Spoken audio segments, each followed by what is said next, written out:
Yo, what's good, family? I just came on here to make a quick video of my first big altercation in prison. I don't know why my screen is like editing the picture, but anyway. But my first big altercation in prison.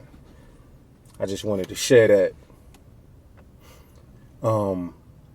I remember I was 15 years old. I just got to prison. I was 15. And I was in dorm 1. It's called the Annex, the old Annex. If you're not familiar with this particular prison called Alto, some of my fam is that's on my Facebook friends or whatever, but just imagine an old abandoned hospital. It was open just like a hospital, the floors and the long hallways. This is how the dorms were. And at the front of the dorm was a cage, and they had elevators on the other side, but it was a cage at one end of the hallways. So this particular day, someone, one of the cats from Atlanta, his radio had got stolen. And in prison, we call radio cars. That's my car. I can listen to music or whatever.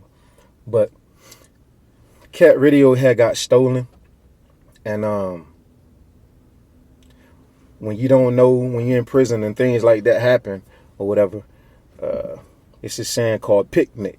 Picnic means you just pick somebody, right? So at this particular time, it was during the Atlanta versus down south or whatever city you was from. That's who you was beefing with, or that's who you went after. You know what I'm saying? When the drama was going down, right? But this, like I said, this is my first big altercation in prison. I done did one-on-one fights and head-ups and stuff like that. I done did some of that. But this is the big altercation, right?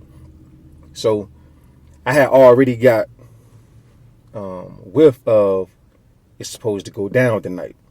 So that night it's about 2, 3 in the morning. I'm laying in my bed, and I'm on my back, and I got my hands over my chest because I don't know what's gonna pop tonight. So anyway, I'm laying in the bed, and all of a sudden I hear it sound like chains. I can hear like chains rattling. And then it sounds like a Glock. It's cocking back. But these are locks, master locks that we keep on our boxes, right? So that's all I hear is Glocks and chains. And all of a sudden, I look out the corner of my eye because I'm laying on the top bunk, and I can see almost the entire dorm. And I just cut my eyes and look down Skid Row down the hall, and I see cats got their heads tied up with sheets. You can't see their face, and they just jumping over these little mini walls that separate the bunks. They just jumping over the walls, jumping over the walls, jumping over the walls. Dude get hit. First dude get hit with the lock. Boom, he sleep. Crush him right in the head. Boom. Ain't no noise and no screaming or nothing. They jump the next wall, hit the next cat. Boom. I'm just laying there looking at everybody getting hit one after one. Boom, boom, boom. So next thing you know, dude jump into my cut. He climbed the wall, jump into my cut, hit me. And when he jumped into my cut, he hit the dude that was beside me. Boom. Then he turns around in my direction. I jump off my bunk. When I jump off my bunk, I kind of square up with the cat. So he sling the lock. He got the lock like attached to a belt. He had like 2 or 3 locks attached to a belt, and that's what he was swinging them with. But it's multiple cats in there. It's a whole bunch of cats in there that's smashing people with the locks. You know what I'm saying? Not just him. And so I square up with him, and he cocked back the lock. It's dark. It's completely dark. He cocked back the lock and swing it. The only thing I can see is like a sparkle. You know what I'm saying? The glare of the lock. So I reach up and I grab it in midair. You know what I'm saying? But when I grab it, he pulled back on the lock or whatever, and it broke my fingers. Right? He snatched it back. So boom, he come back again to hit me with the lock again. This time I could see the glass coming straight to my head. So I just put up my arm and I block it with my arm. I ain't no Karate Kid or nothing, but that was just my first instinct, right? I threw up my arm, boom, and it hit me on my arm, broke my arm. He jump out the cut, go to the next person cut. I'm in pain. So I'm in the middle with Skid Row with a broke finger and a broke arm, right? And like multiple cats, like on the ground, on the floor, bloody, you know what I'm saying, knocked out or whatnot. So I see one of my homeboys, he done got hit. He land up under the bed, like flat out, he gone. So the officer that was working a particular dorm, he's so scared, right? The officer scared to death. He ain't said a word, he just sitting in the front like, right? The whole dorm going mayhem. It's blood everywhere. People just going mayhem. They fighting and everything. And so somehow the cage from the back of the dorm had opened up. You know what I'm saying? And they was telling everybody that was hit to go inside of the cage to separate them from the actual dorm where the drama is going on at.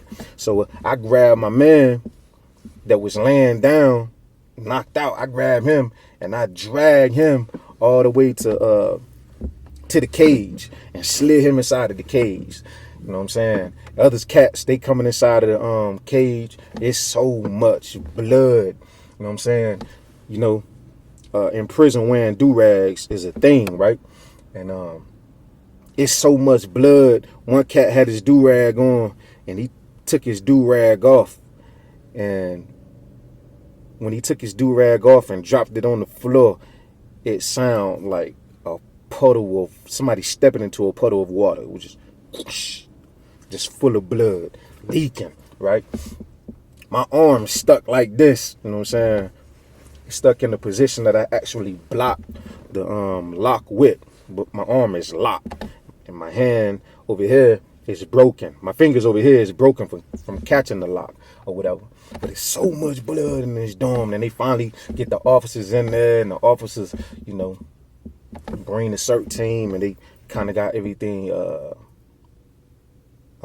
back to normal and settled down. But everybody then got hit with the locks and everything. We had to go to the hospitals, to infirmary, you know what I'm saying? People getting stitched up, people getting bandaged up, you know what I'm saying? I get my cast on my arm and on my hand and everything from being broken up or whatever.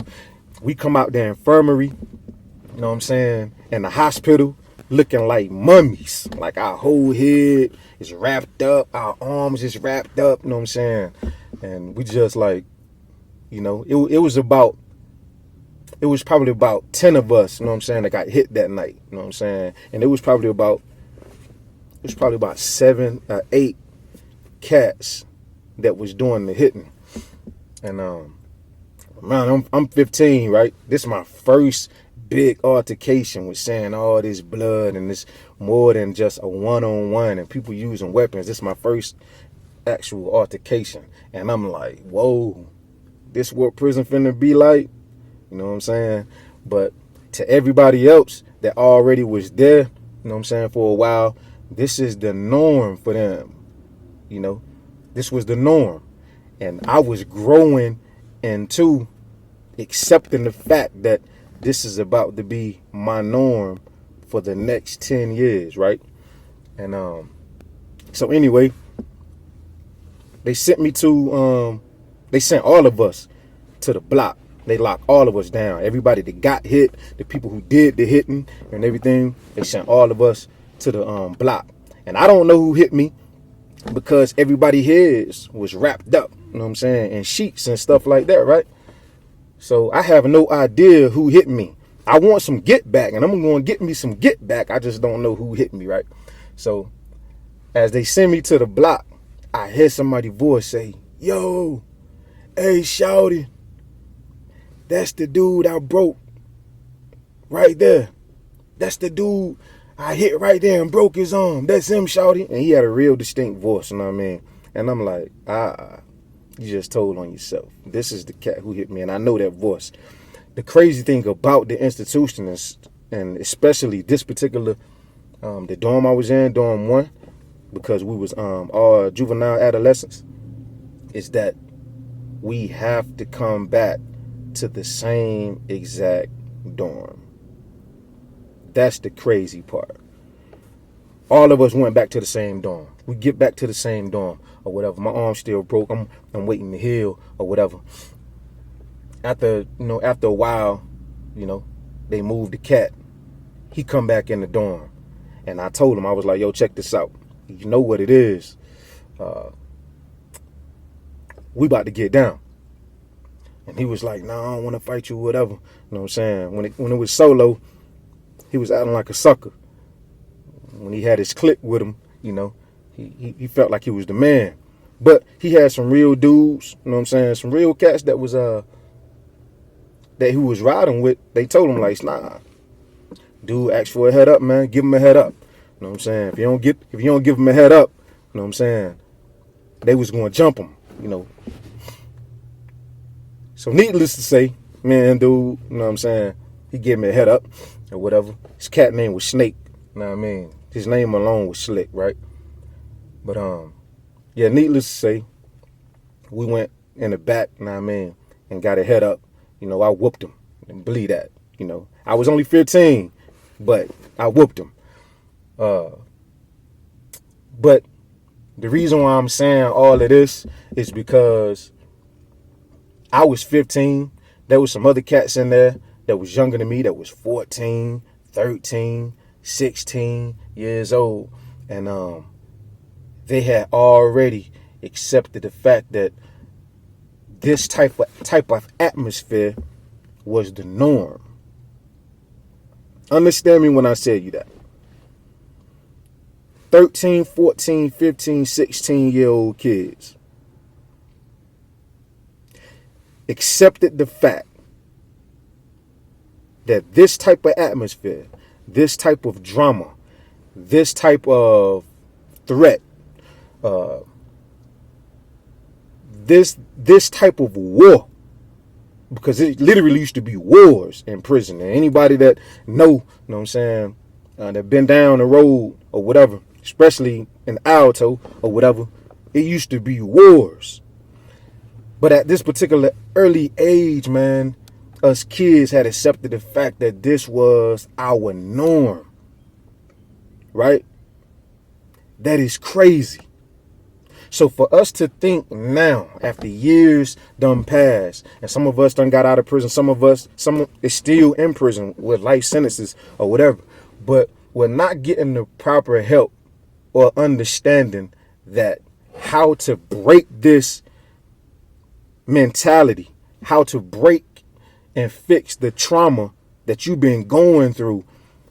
Not just for one day. Some people, it only take one day and they traumatize, one incident and they traumatize. You know what I'm saying? People get into an accident, or they see somebody get killed and they traumatize for the rest of their life until, you know what I'm saying, God's grace and mercy, and he breaks that cycle of that mentality and heals them from that condition. But I'm talking about God's kids at this particular early adolescent age, not just one day. I'm not talking about one day of drama or trauma. I'm talking about 10 years constantly seeing, hearing, being a part of this type of atmosphere. It's traumatizing. It's traumatizing, man. And if you really think that living this particular lifestyle or whatever lifestyle you're living on the street and that is cool, like what I'm saying, oh man, that's cool. He been to prison. He did 10 years. He survived, you know what I'm saying? And He made it out. He's like this. If you think like that reputation is cool, you really need to talk to somebody. Because I'm not bragging. Thank God that I made it. Thank God I'm in one piece. Thank God that I survived. Thank God I wasn't no sucker and I held it down. You know what I'm saying? The whole time I was there or whatnot. But the reality is, now I can admit to the fact that mentally, I know that the way I think and the way I perceive certain things because of my environment is not normal. It is not. You know what I'm saying? And the system is not set up to give people that been released from prison this type of help. It's not set up for that. They release you and let you go and tell you to figure it out on your own, make it out on your own, survive on your own, you know? But this is not no one day of being traumatized. This is 10 years, day in and day out. Seeing cats get killed, seeing cats get their head split, seeing cats commit suicide, you know, seeing cats get raped, the riots, police officers taking advantage of inmates, getting them beat, locking inmates down, you know, indefinite in the hole, you know, in the box cart. Like, this is not normal. And it's traumatizing. You know, there's a lot of cats that went that they was older when they went and they experienced the same thing, you know, but as far as an adolescent, as far as a child, for a child to endure this 13, 14, 15, 16 years old, to endure this type of trauma for this amount of years, it's crazy. It's crazy, you know, and it's not fair. I'm just going to be honest with you. It's not fair.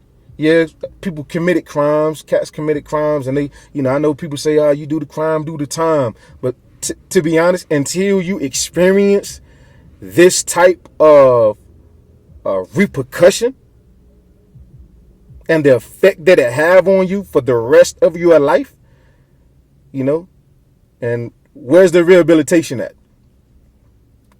This is what I'm telling you. This is what I'm telling you. But this was my first, and I'm about to get off, because this was my first big altercation where it was multiple people had got injured.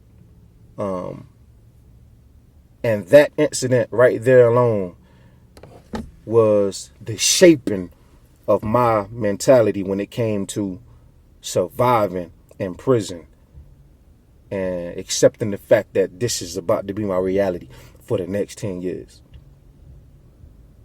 And it was. And it was. And there's cats that seen worse than I have. I seen a lot. Been through a lot, you know. But there's cats that been down that seen way more or worse than I have. And to have a sound mind now, and I'm going to say that, to have a sound mind now is a blessing, right? It's a blessing to have a sound mind. But just because it's considered having a sound mind, because I've been maintaining, that's what we call it, you have a sound mind. But there's a lot of loud things that go on in your head. And then there's a lot of quiet moments that you have to endure. Yeah. So, you can't be too quick to judge somebody from what they did without taking into consideration what they have experienced through the process.